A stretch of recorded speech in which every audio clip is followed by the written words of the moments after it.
Throughout the years of the Vietnam War, even after it ended, the country's civilian population suffered terrible atrocities. Even though many of them only wanted to live in peace, they ended up being forcibly drawn into the fight for control of the country. Both sides accused them of collaborating with the enemy, so they did not need much evidence before annihilating entire villages. Neither women nor children were spared. None of the belligerents in the conflict has their hands clean of blood. The savage actions carried out by these forces, no matter how much they wanted to hide them, are an indelible stain on their history.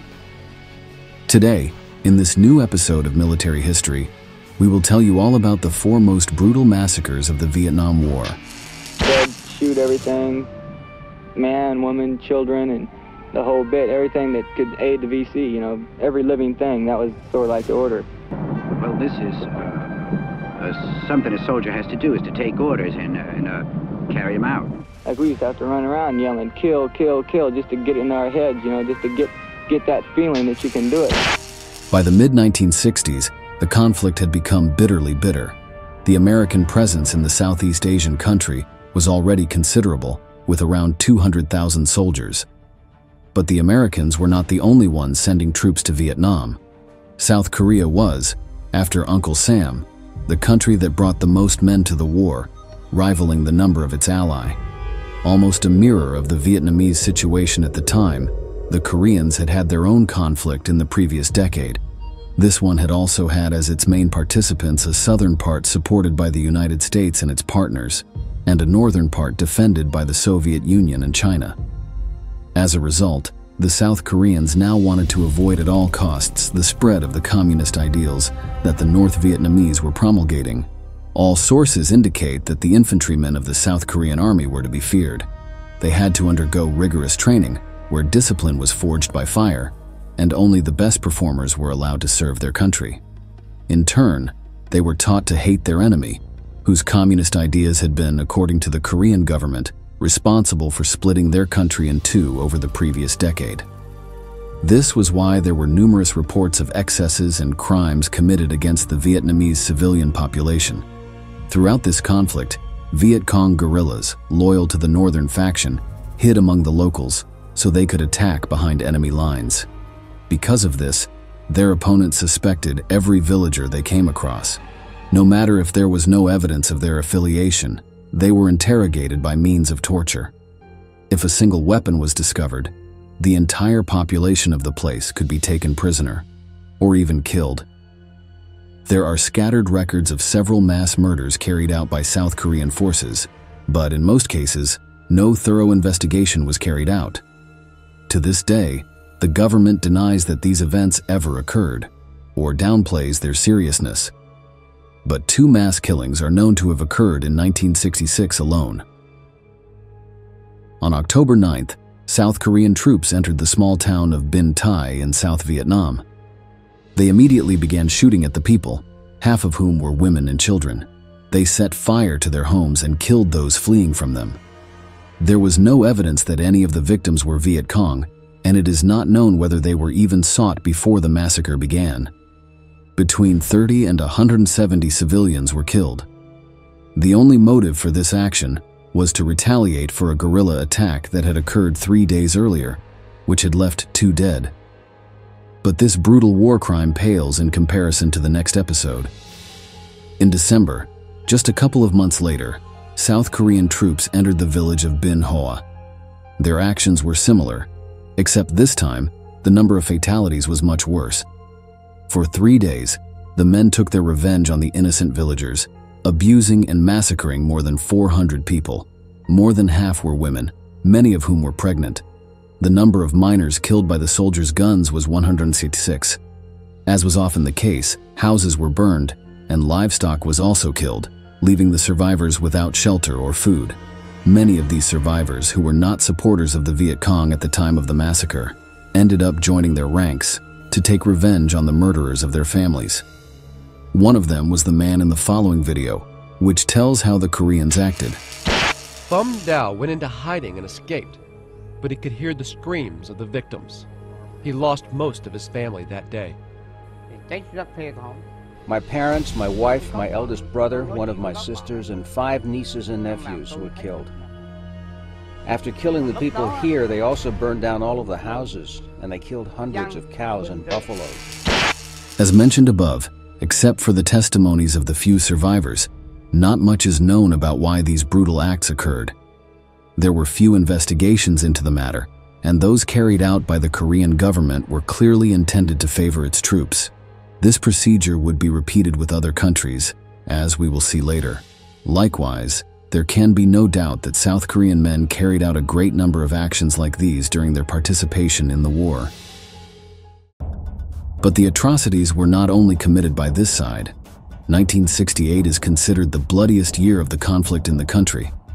The most brutal battles occurred in this time frame, and it was here that the turning point occurred, which would end in the victory of the Communists a few years later. The action that gave rise to this was the Tet Offensive, an operation carried out by both Viet Cong guerrillas and the regular North Vietnamese army. It consisted of surprise attacks against civilian and military command posts throughout the disputed territory. These occurred during the Lunar New Year holidays, when many South Vietnamese soldiers were on leave. This display of force not only shocked the US-led military alliance, but also the public, which believed that the Northern forces were about to be defeated. During this operation, one of the most savage acts of the entire war took place. Shortly after the attack was launched, the Northerners captured the city of Hue on January 31st. For a month, they would battle South Vietnam and its allies for control, in what would be one of the fiercest urban battles in military history. But while they occupied the place, they carried out their policies of extermination.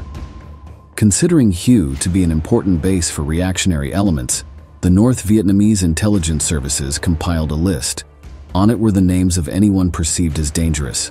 Southern officials, politicians, religious leaders, teachers, American and other civilians were all gathered in a school in the city. Anyone who did not show up was hunted down by the authorities.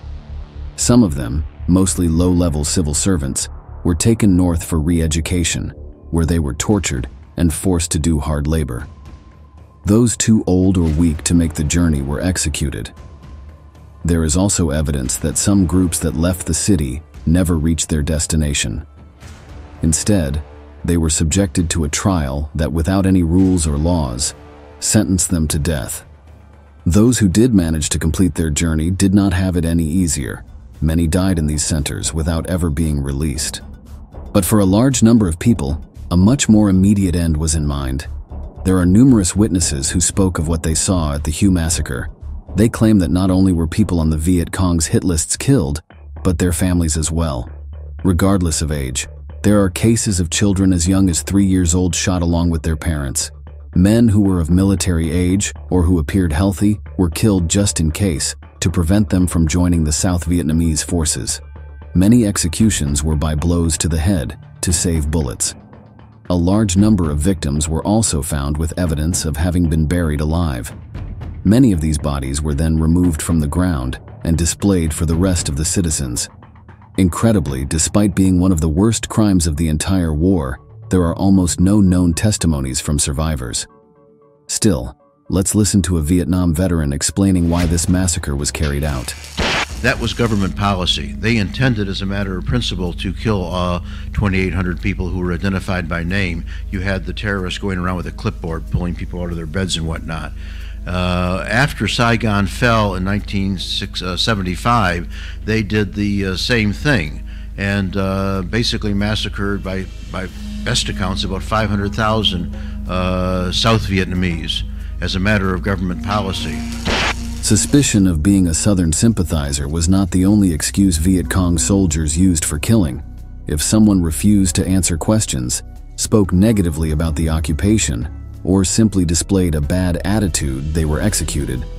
Most of the fatalities were then buried en masse by Northern troops to hide evidence of their crimes. In the final days of the battle, the aim of the killing was to prevent witnesses.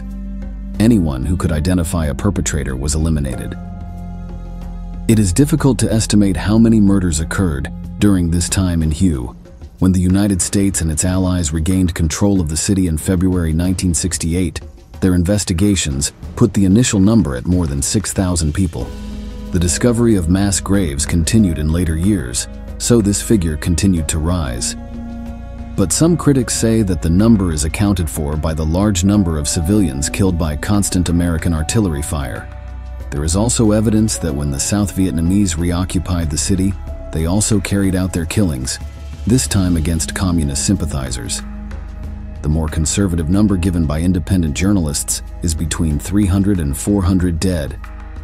And official Viet Cong documents speak of between 1,000 and 3,000 murders. Regardless of the official death toll, this act cannot be considered anything other than a brutal massacre. It was not the only such event that occurred that year. Only a month after the liberation of Hue, American forces were recovering from the surprise attack by the North. Wanting to go on the offensive, several divisions were tasked with searching for and eliminating the Viet Cong battalions that carried out the attacks of the Tet Offensive. One of these divisions was the 23rd Infantry Division. More specifically, Company C of this force was ordered to secure the Sun Mai area, as guerrilla presence was suspected there. This involved not only searching the inhabitants, but also burning their homes, killing their livestock, destroying their food, and poisoning their water sources. Whether or not they were innocent of harboring their enemy, the Americans wanted to ensure that the enemy would not be able to hide there in the future. On March 16th, just before the attack began, C Company Captain Ernest Medina gave his instructions. He stated that most of the civilians would have left Sun Mai by 7 a.m. and headed for the local market. Anyone left in the village was most likely a member or sympathizer of the Northern forces. Asked if women and children were also included in this consideration, Medina replied, "They are all Viet Cong." The area had been designated a free fire zone. This meant that artillery could attack without regard to civilian casualties, which would be counted as collateral damage. The stage was set for terrible carnage. After a brief artillery fire, about 100 soldiers landed in Sun Mai. As they moved deeper into the area, a small number of guerrillas began shooting. However, the resistance was less than expected. When they reached the village of My Lai, the largest in Sun Mai, they found that the population was almost entirely women, children, and the elderly. Many of them were preparing breakfast and did not try to flee when they saw the men. They were quickly gathered in the courtyards of the houses without much opposition, but the Americans had their orders. Here is a survivor's account of how it all began. Me obligaron a seguirles hasta ese rincón. Me pidieron que me sentara, y yo me senté. Me pidieron que me levantara, y yo me levanté. Me empujaron con el fusil. Les supliqué que me dejaran, pero no me entendían. Había muchos soldados. Algunos seguían empujándonos con sus fusiles. Luego dispararon a 5 personas para dejar claras sus intenciones y siguieron disparando más y más. According to some company members present at the time, the killing started out of nowhere. There was no major trigger or act of resistance. The men simply began emptying their weapons into the population. Some were bayoneted. Others were thrown into water holes along with grenades. Groups of large numbers of people were taken into ditches and machine-gunned. Mothers clung to their children, desperately trying to tell the soldiers in English that they were not Viet Cong. They were not listened to. Mass rapes by the Americans are also known to have occurred. At least 20 cases are reported, with half of these women being minors. The men took turns abusing the same person, sometimes involving torture. Often, the women were killed after the act. Pilot Hugh Thompson Jr. was flying over the area when he witnessed the carnage taking place. Landing, he questioned Lieutenant William Calley, the leader of C Company, who said he was just following orders.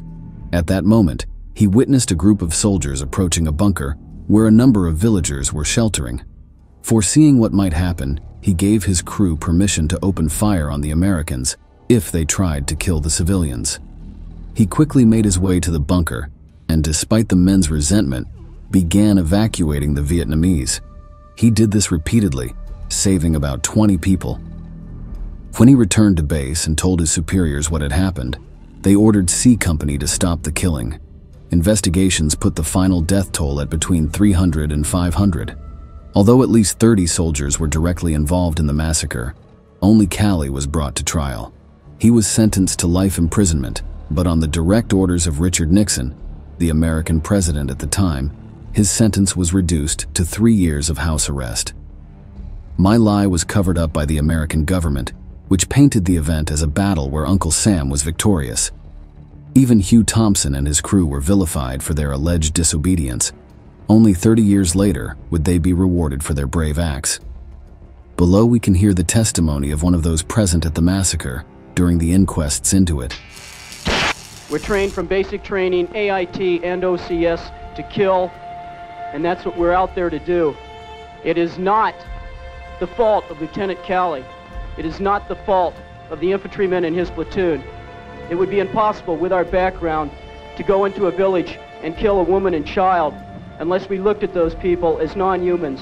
And because of the service and because of the military establishment, that's how we look at the Vietnamese. When word of this massacre reached the public, it caused the already unpopular Vietnam War to lose almost all support.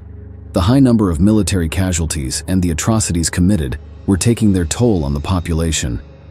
In 1973, following the signing of peace agreements, the United States began to withdraw from the country. However, the armies of the North and South continued to fight until 1975, and the killings did not end there. The Cambodian Communist Party, the so-called Khmer Rouge, were another of the forces involved in the Vietnam War. They were allied with North Vietnam for most of the conflict. But in the final years, after taking power, they broke off their partnership. After years of small-scale military attacks, in 1978 the Cambodians invaded the Vietnamese village of Ba Chook, near the border between the two countries. Without further ado, the extermination began. This time, there were no political or military excuses. The goal was the annihilation of the local population.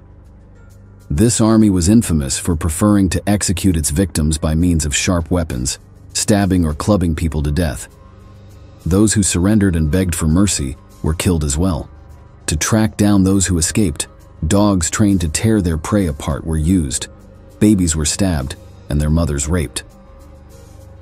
At the end of the 12-day massacre, the official death toll was 3,157.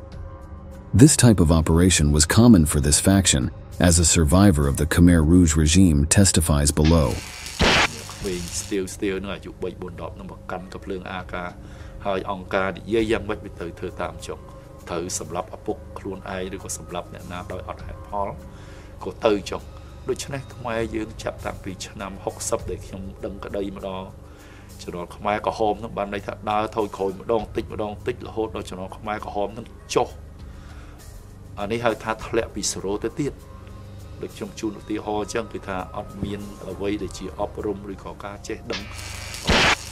Vietnam responded to this savage act by invading Cambodia. Veterans of a decades-long war and experienced in combat defeated their enemy in less than a year. Pol Pot, the country's bloody dictator, was overthrown, and the genocide he perpetrated, both in his country and now in its neighbor, ended. Throughout these decades, across numerous conflicts, the death toll in Southeast Asia freezes the blood. These are very complex issues, where there are different opinions on the subject, but whether you think the fight was against imperialist interests in the region, or against the spread of tyrannical and murderous ideologies, there is one thing that cannot be denied. The most terrible consequences of these struggles are always suffered by the civilian population. We have reached the end of this video, and we want to ask you, which of these massacres impressed you the most? Leave us your answer in the comments box below, and don't forget to subscribe to our channel to learn about many more military events that left their mark on history.